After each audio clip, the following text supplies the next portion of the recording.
What is up, my good people of the internet? Dan Tortora here with you of Wake Up Call, and I am coming to you immediately after the college football playoff has decided their field, the committee deciding the first ever 12-team playoff. The college football playoff came into existence a little over a decade ago and came as a 4-team playoff, taking the place of the BCS, which was just a national championship between two teams.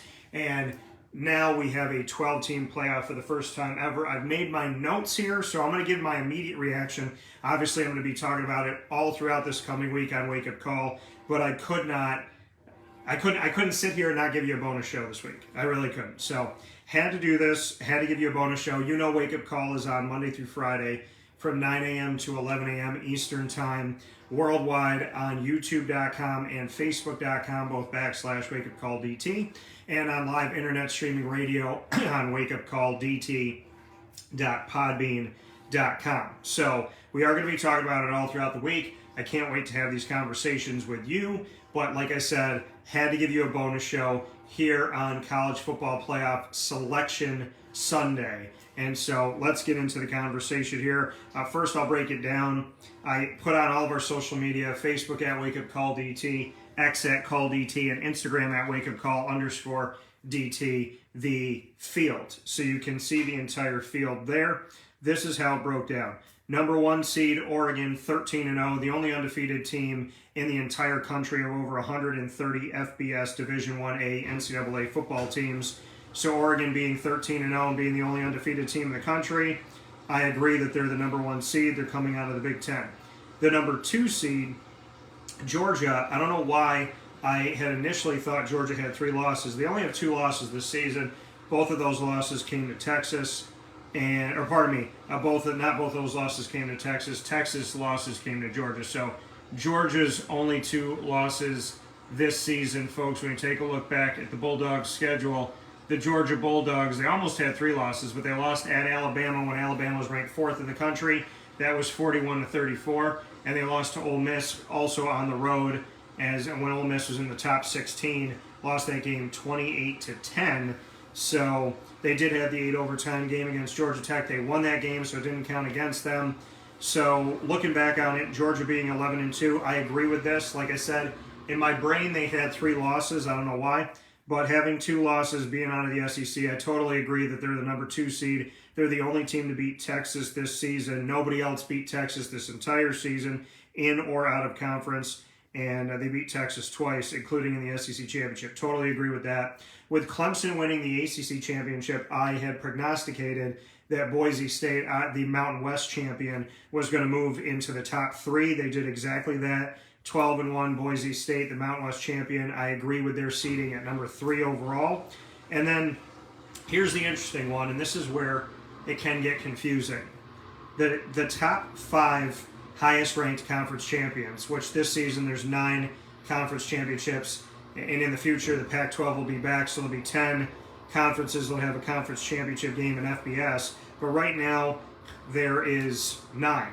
And with those 9, the top 5 highest ranked conference champions. So whoever wins their conference championships in the SEC, the Big Ten, as well as the Big 12, the AAC, what did I say here? The SEC, the Big Ten, the Big 12, the ACC, the Mountain West, the AAC, the Sun Belt, Conference USA, and the MAC. Those are your 9 conferences this season. So you take all of those conference champions and you take a look and see where they're ranked. The MAC wasn't ranked in the top 25, so they weren't going to get an automatic bid of these top 5 highest ranked. The American Athletic was ranked lower with Army and Memphis than the other conferences, so their conference champion wasn't going to get an automatic bid. We look at Conference USA, was not going to get an automatic bid there with where they were ranked in the grand scheme of things. And then the Sun Belt, the same for the Sun Belts. So yeah, the American, the Sun Belt, the MAC, and Conference USA got left out of this thing, which I still think is unfair. And Jerry said Tennessee versus Ohio State is the best first-round matchup, and we're going to talk about those in a second. So getting back to this, the top 5 highest-ranked conference champions of the 9 conference championships that we have this season, get automatic bids, but only the top 4 highest ranked conference champions, they get in the top 4 seeds and they get a bye. The 5th automatic bid going to the 5th highest ranked conference champion of the 9 conferences is guaranteed a spot, but they are not guaranteed a numbered spot. So they don't get a bye, and they're not guaranteed the 5th seed. They can have anything from 5 to 12, and I'm okay with the committee making Clemson the 12 here, because when you look back at it and you say, okay, well, the Big 12 with BYU being undefeated, BYU, if they had stayed undefeated, if they had continued to have their season that they were having, they were probably going to be in the top 4. Then they dropped off. Colorado dropped off. Kansas played spoiler to both BYU and Colorado, knocked them both out of the conference championship in the Big 12, which opened the door for Arizona State and Iowa State, who was ranked higher earlier on this season. Arizona State blew out Iowa State in the conference championship game, and Arizona State is 11-2 at the end of the season, including their conference championship. Clemson's 10-3. So I agree with them putting the Big 12 champion in the top 4 seeds and giving them a bye, and then dropping the ACC's champion out of the top 4 first-round byes because of the fact that Clemson is the only team in the entire college football playoff that has 3 losses. They did not take an at-large team with 3 losses, which I agree with, and we'll get to that in a second. So Clemson being the 12 seed, it's tough for the ACC to see something like that, but I can also agree because they're the only team in the field with 3 losses, and they had to win the ACC championship to get in. So as far as the automatic bids, I agree with them. Oregon at number 1 with the Big Ten champion, Georgia at number 2, the SEC champion, Boise State moving up with SMU. I think if SMU won the ACC championship, they would have been 3, Boise State would have been 4. So I agree with Boise State being 3 after SMU's loss. Arizona State, the Big 12 champion, 4, and Clemson being 12. Tough for the ACC to see that, but I understand it with the 3 losses. Which leaves us to the at-large teams, which there are 7 of them. The highest ranked at-large they gave to Texas out of the SEC. Texas 11-2. The only team that they've lost to this season is Georgia. Georgia got the 2 seed, and they lost to Georgia in the championship game. And that loss to Georgia in the championship game was in overtime because Georgia likes to play overtime games, which could be really fun for the college football playoff. So I'm totally okay with Texas being the highest at-large team that gets in at the 5 seed. I agree that they're above Penn State, Notre Dame, Ohio State, Tennessee, Indiana, and SMU. So they're right where they should be. Only lost to Georgia this season. The 6th ranked team, which is the second at-large team to be put in, is Penn State. Penn State out of the Big Ten. And I do want to break here to let you know the College Football Playoff Top 25 is releasing the rest of the field. So Memphis will end the 2024-25 season ranked in the College Football Playoff Committee's top 25 at 25 with a record of 10-2. UNLV will end at 24 at 10-3, which makes sense to me here. UNLV lost in their championship game, but they also lost to Syracuse head-to-head, so they shouldn't be above Syracuse. Colorado and Deion Sanders will end at 23 with a 9-3 record. Army will end at 22 with an 11-1 record.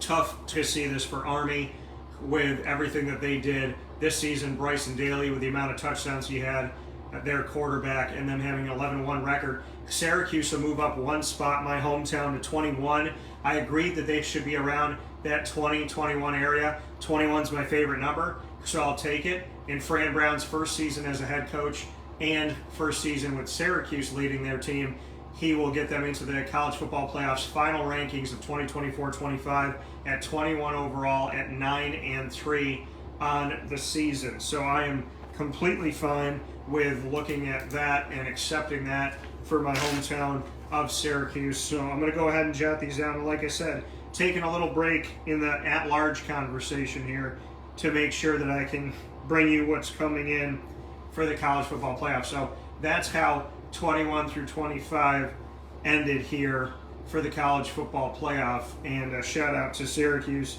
for getting up to 21. So getting back to the at-large piece element here, let's look at Texas. Like I said, I agree that they're the top at-large team that got in. Of the 7 at-large, They were the top one, so they get the 5 seed.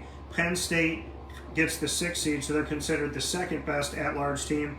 Out of the Big Ten, they were 11-2 this season. Their only losses are to Ohio State and Oregon in the championship game. They pushed Oregon to the brink, ended up losing Oregon by 1 score, 8 points. So I think it was 45-37. So looking back at that, I'm going to give a lot of credit to Penn State for how they played Oregon. I do want to look at Penn State's season, though, because this is where I have issue with the Big Ten unfair advantage. Now, Penn State beat an unranked West Virginia on the road, Bowling Green unranked, Kent State unranked, Illinois, who kind of flirted with like the bottom of the top 25, and I don't think Illinois is in the college football playoffs final top 25 ranking. They beat them when they were 19th in the country. That game was at home. Penn State also got to play 4 straight home games. They beat an unranked UCLA. They beat an unranked USC on the road, an unranked Wisconsin on the road. They lost by a touchdown to Ohio State at home in Penn State. They beat an unranked Washington on the road and an unranked Purdue, who had a terrible season, unfortunately, for the Boilermakers. Beat an unranked Minnesota on the road, beat an unranked Maryland, and then played in the championship 45-37 and lost to Oregon. So they don't have a quality win this season. They only have 1 win against the top 25. So putting them at 6th overall, yeah, they played Ohio State tough, but they still lost. And yeah, they played Oregon tough, but they still lost. So this is where the conversation comes in. Which conferences get the unfair advantage of what's called a quality loss? Penn State played Oregon close, played Ohio State close, but they didn't beat either one of those teams. So that confuses me. However, they did get promoted above Ohio State for playing in the conference championship game, which I can understand that because they played in it and Ohio State didn't. Notre Dame, 11-1. The precedent with Notre Dame, and oh, by the way, Illinois did make the top 25. They made it at 20. So Illinois does, so that is a ranked win for Penn State. So they did make it to the top 25 at 20. I want to give them some credit here because I thought that they did not make it here. Missouri is going to end the college football playoff rankings this season at number 19. At number 18, Iowa State, who lost to Arizona State in the Big 12 championship. 17 is going to be BYU, who had 2 losses this season and didn't play in their conference championship game, so that worked against them. Clemson's going to end at 16, winning the ACC. They still ended outside of the top 15. South Carolina made it to 15. Ole Miss was close to getting in here, but was at 14. What counted against Ole Miss as well as South Carolina and Alabama is that they all had 3 losses this season. So that's the unfortunate part of it. Missouri also had 3 losses this season. Iowa State had 3 losses, but they played in their conference championship. BYU losing to an unranked Kansas did them no favors here. And Rhett Lashley, congratulations to him. Him and I have a great relationship on and off the air. So big time shout out to him for getting in, and definitely appreciate talking with him over the years here in my coverage of the American as well as the ACC. So yeah, so Ole Miss makes it to 14, South Carolina to 15. They were close to getting in the field, but again, the 3 loss this season, there's no team that made it as an at-large team with 3 losses, hence why Alabama didn't make it. And I agree with that.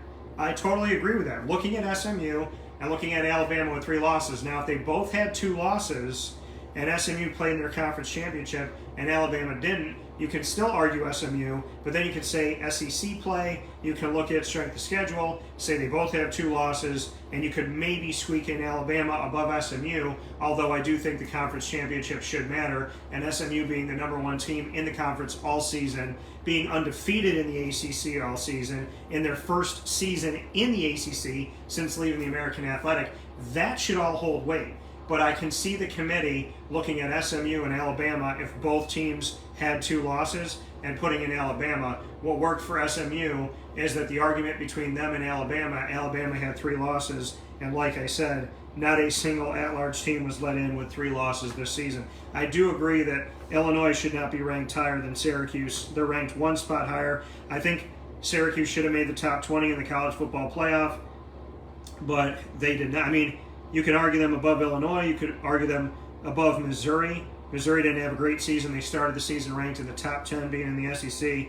I'm not going to rank them above Iowa State because Iowa State played in their conference championship game and has 1 more win than Syracuse does. So, you know, I would say comfortably Syracuse should be 19 or 20 in the college football playoff. I wouldn't put them above Ole Miss, South Carolina, Clemson. They weren't above in the ACC standings. I wouldn't put them above BYU. BYU had a better record.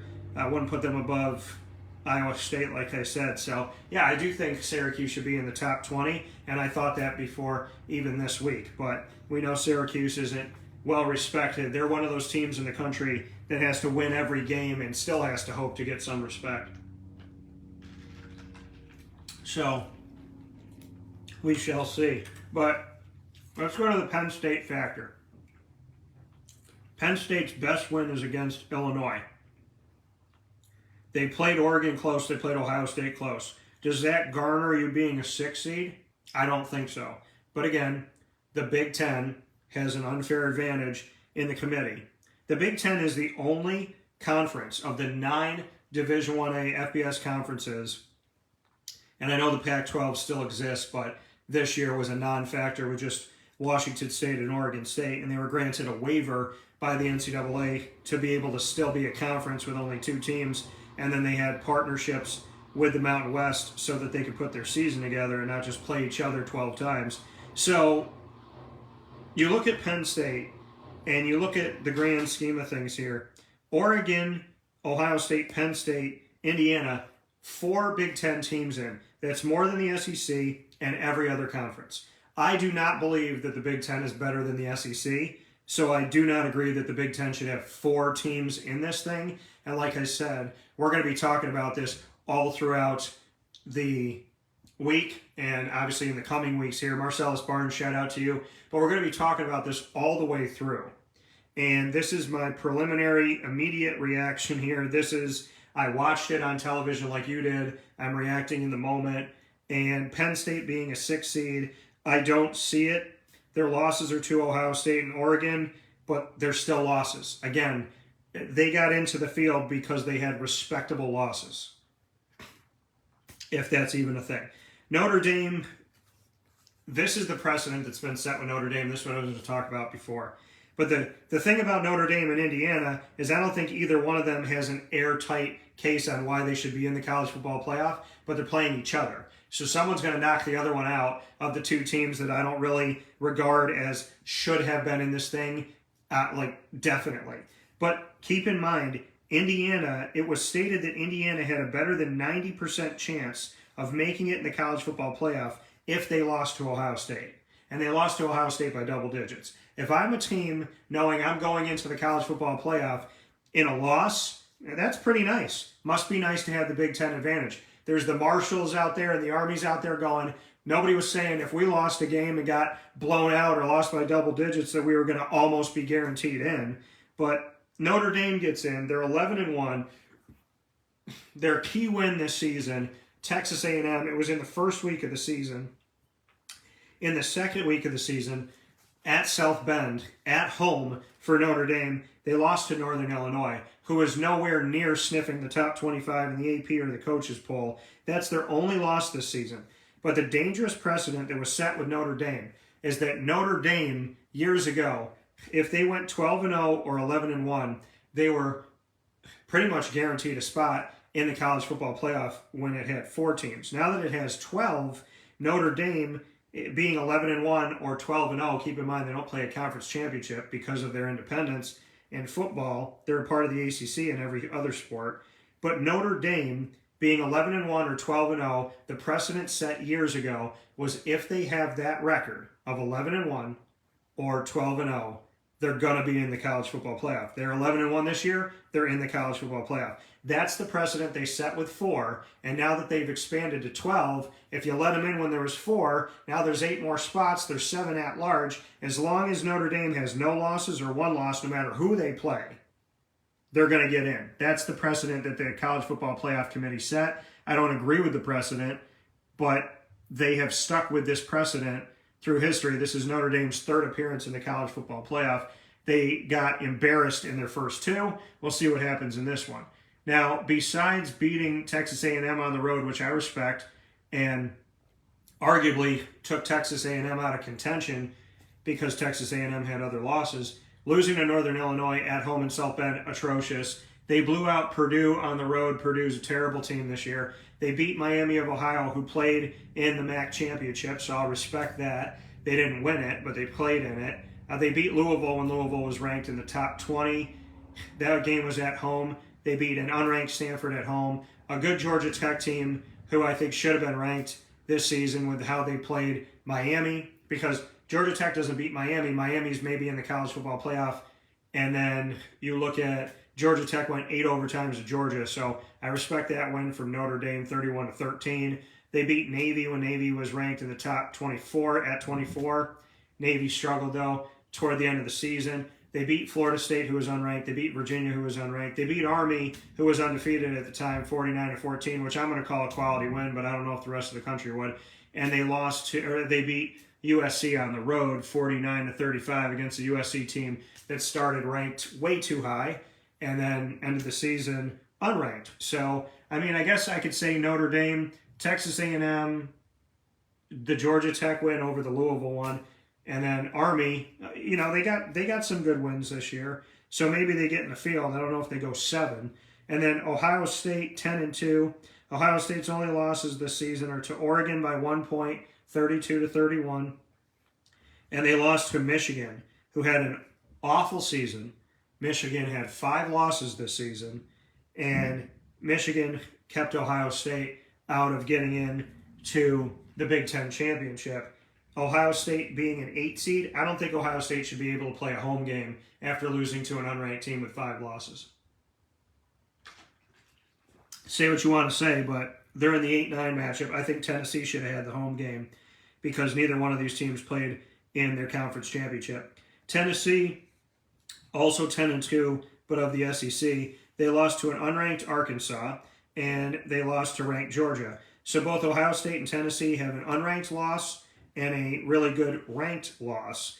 But Tennessee, to me, looking at the SEC versus the Big Ten, I would have given Tennessee the home game in this case, but they gave it to Ohio State. Once again, Ohio State losing to a 5-loss Michigan team. I want to look back at Tennessee here just to see the fairness of it all. So when we look at Tennessee, they lost to Arkansas, and Arkansas this season had 6 losses. They ended the season 6-6, and Ohio State losing to Michigan. Michigan ended the season. Where's Michigan? Michigan ended the season 7-5. So I guess you could say that. You could say Tennessee lost to a 6-loss team and Ohio State lost to a 5-loss team. So that's the slight edge. If that was the reasoning, I can agree with it. And I mean, I guess I can see this. Looking at, I mean, both 10-2, didn't play in their conference championship. The loss to Michigan I thought was bad. But Tennessee lost to Georgia, who's 2, in a close game. Well, they lost to Georgia. Ohio State lost to Oregon by 1. So I guess I would, you know, it's okay to correct yourself, folks. You're not always right. I'm going to say Ohio State in this case should be the 8 and Tennessee should be the 9. See, my thing is that Michigan loss was so bad, but taking a deeper look at Tennessee's schedule, I think it's fair to say Ohio State should edge them out and get the home game. So I stand corrected. I will correct myself. Ohio State should be the 8 and Tennessee the 9 in this scenario. Indiana 11-1 in the Big Ten. Here's my issue with Indiana, okay? Because they talk about the American Athletic doesn't play a great schedule. These teams aren't ranked. Keep in mind, the media has to do with the rankings and the coaches have to do with the rankings. So when they say Indiana's beaten teams that are unranked, but maybe they're 40th in the country, 60th in the country, 55th. And the Americans beating teams that are 73rd or 61st or 64th. That's still, I mean, when you look at the overall rankings of it all, where these teams are ending up is still at the mercy of the media and still at the mercy of, the coaches. And ultimately, the Big Ten is 9 times out of 10 going to be ranked higher than the American, so you're starting behind the 8 ball. But let's look at Indiana's schedule just for argument's sake. They played an unranked FIU out of conference, beat them. Played an unranked Western Illinois. Raise your hand if you knew that that was a Division I school. Beat them. They beat them 77-3. Western Illinois Leathernecks. What a game. Yeah, they're in the Big South Ohio Valley Conference merger. Western Illinois is. So they won that game. They beat UCLA, which is now considered a conference game, on the road, unranked. They beat Charlotte of the American, who fired their coach, unranked. They beat Maryland, unranked. At Northwestern, unranked. Nebraska, unranked. Washington, unranked. At Michigan State, unranked. Michigan, unranked. Lost to the only ranked team they played this season, Ohio State, 38-15 in a blowout. And then they beat Purdue 66-0. Purdue didn't win a single game in the Big Ten. They went 0-9, and they went 1-11 overall. So to put Indiana in at 11-1 with that disgusting schedule is basically saying if you have one loss, you should get in. And in that case, I would have put Army in because at least Army played in their championship. Indiana did not play in the Big Ten championship. They have the same record as Army at 11-1. Army won their conference championship. Army went undefeated in the American Athletic Conference in their first season in the conference. They came from being independent. So between Indiana and Army, I would have put Army in over Indiana because Indiana has literally no claim to fame in this schedule. So 11-1 didn't play in their conference championship. 11-1 played in their conference championship. Army should have been where Indiana was. I do not agree with this. And if you're going to give 4 opportunities to any conference, I would give it to the SEC, not the Big Ten. SMU is the last at-large team that was allowed in. They finished their season 11-2. Their only losses this season were to BYU, who was BYU, who was undefeated and highly ranked at the time. I believe they were 7-0. And then they lost in their conference championship on a last-second field goal, 34-31 to Clemson. There is no doubt in my mind, just like I said before the committee made the decision, that SMU should be in over Miami because they were above Miami this season. Miami didn't play in the conference championship game in the ACC. SMU, their losses are to a conference champion and to a really good BYU team who had 2 losses this season because they faltered later on. So I don't really disagree. I don't disagree with the at-large with Texas. I don't disagree that Penn State shouldn't be in. I don't know if I would put them 6th. I don't disagree with Ohio State and Tennessee. My disagreements come with Notre Dame. If 11-1 or 12-0 is good enough every year, they're going to be in every year, no matter who they play. I definitely disagree with the Indiana placement, that Indiana was pretty much in here from 2 or 3 weeks ago, which I think is ridiculous. And SMU I agree with. So really my firmest disagreement is Indiana. And then Notre Dame I don't think should be higher than Ohio State or Tennessee. I don't think Indiana should be in. That's my feeling on it. You need a 4th Big Ten team, or you take 1 team from the American. I love that SMU got in. I think the committee got that right. So overall, taking a look at this 1 through 12, not a lot of disagreements outside of seeding Notre Dame and Indiana being in over Army. Besides that, I totally agree with the top 4 in their order. I agree with Clemson being 12th because they have 3 losses. And then people will say to me, well, Dan, what about Alabama? Shouldn't they be in? Strength of schedule. Not a single team in the at-large 7 were allowed in with 3 or more losses, and Alabama had 3 losses. So Tennessee had 2, Penn State 2, Notre Dame 1, Ohio State 2, Tennessee 2, Indiana 1, and SMU 2.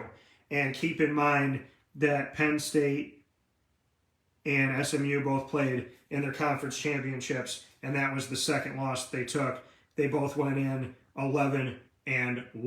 So I think it's clear. Alabama didn't get in because they had 3 losses. South Carolina and Ole Miss of the SEC didn't get in because they had 3 losses. Would I have rather seen Alabama than Indiana or Ole Miss over Indiana? Yes. But putting your only 3-loss team in the field, Clemson, at the 12 seed, despite them winning the ACC championship, makes sense because the entire field has no one with 3 losses except for Clemson, who gets in because they won the ACC. So not letting in a 3-loss at-large team makes total sense to me. We'll be talking about it throughout the week, but I wanted to get you my immediate reaction, breaking it down and giving you my reasoning. Again, no offense to anybody.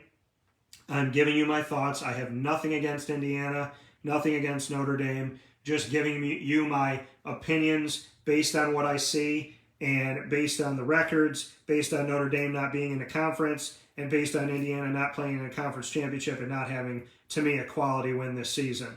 But I want to congratulate Oregon, Georgia, Boise State, Arizona State, Texas, Penn State, Notre Dame, Ohio State, Tennessee, Indiana, SMU, and Clemson for getting in. I hope the best for every single team. May the best team win, and let's see where we go from here. Again, these are just opinions. I'll echo what Nick Saban said, former Alabama Crimson Tide head coach. I'm going to give you my opinions. I'm going to tell you who I think should be in and maybe where I think the seating should be, but in no way, shape, or form do I personally or professionally have any issues with any one of these schools or conferences. God bless to you all. I only hope for good on everybody, never wish bad on a single person. So my best to you, God bless you, and I can't wait to watch the first ever 12-team college football playoff and cover it right here on Wake Up Call. Stay tuned Monday through Friday from 9 a.m. to 11 a.m. Eastern Time on YouTube.com and Facebook.com, both /WakeUpCallDT, and on WakeUpCallDT.podbean.com. Facebook at WakeUpCallDT, X at CallDT, Instagram at WakeUpCall_DT, and of course all the time on our website, WakeUpCallDT.com. God bless, no stress, do your best. Shout out to the 12 teams that made it in college football playoff, and shout out to my hometown of Syracuse making it to the top 21 in the college football playoff rankings in Fran Brown's first season, which should get them a nice bowl down in warmer weather. I'm predicting the ReliaQuest Bowl, the Gator Bowl, or the Pop-Tarts Bowl, leaning toward the Gator Bowl. We shall see. I'll talk to you soon. Stay well.